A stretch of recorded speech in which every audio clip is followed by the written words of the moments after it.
I used to believe he'd never leave me, not because I was the perfect partner, but because he loved me too much to walk away.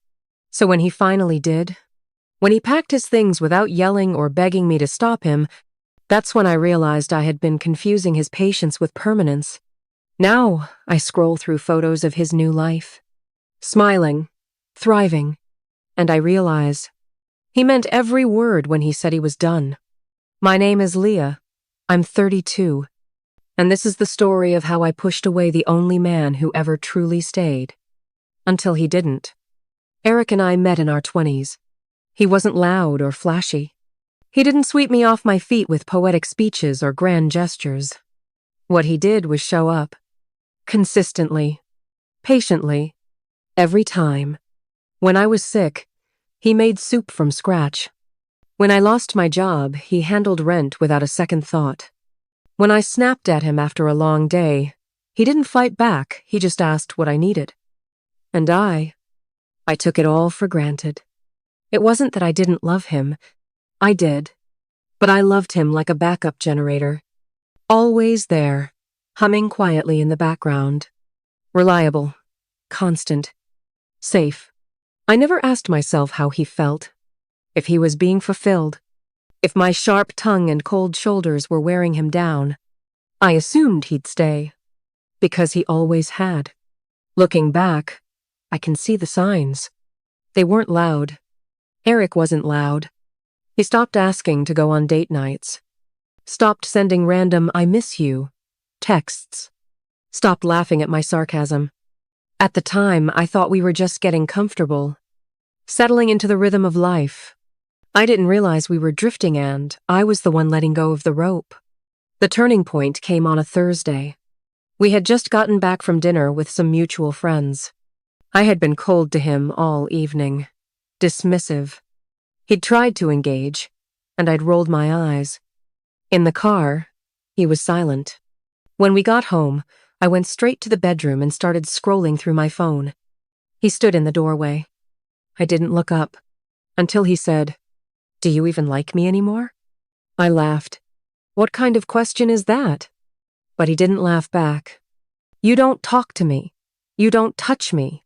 You don't smile at me. You joke about me in front of our friends. And you treat me like I'm just there. I shrugged. You're overthinking it. I've just been tired. He nodded. Okay.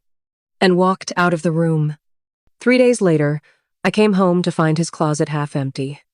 His drawers cleared out. A note on the kitchen table that read, "I love you, but I can't do this anymore. I'm not your placeholder. I deserve more than being tolerated." He didn't scream, didn't cheat, didn't rage. He just left.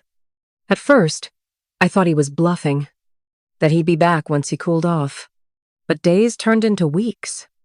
And he never came back. He blocked me on Instagram. Didn't respond to my texts. Didn't answer when I called. And that's when it hit me. He wasn't angry. He was done. The silence wasn't loud. It was final. I started seeing glimpses of him through mutual friends. A group photo here. A story repost there. Smiling at a barbecue. Hiking somewhere I didn't know he liked. Standing beside a girl I didn't recognize. And the worst part? He looked happy. Genuinely, unmistakably happy. The weight I never even realized he'd been carrying gone from his eyes. I used to think he couldn't leave because he loved me too much. But love isn't enough when respect is missing. When communication is one-sided. When warmth is replaced with routine. He didn't leave because he stopped loving me. He left because I stopped showing him that I did. I sat with that truth for a long time. At first, I blamed him. Then I blamed timing. But eventually, I looked in the mirror and saw it. The woman he left behind wasn't the woman he fell in love with. And I had no one to blame but myself.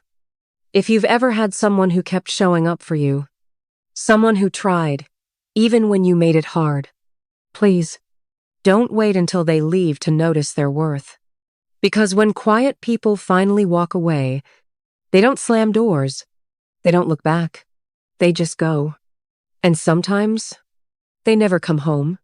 Let me know in the comments if you've ever had to learn that lesson the hard way. I'll be reading. And maybe healing alongside you.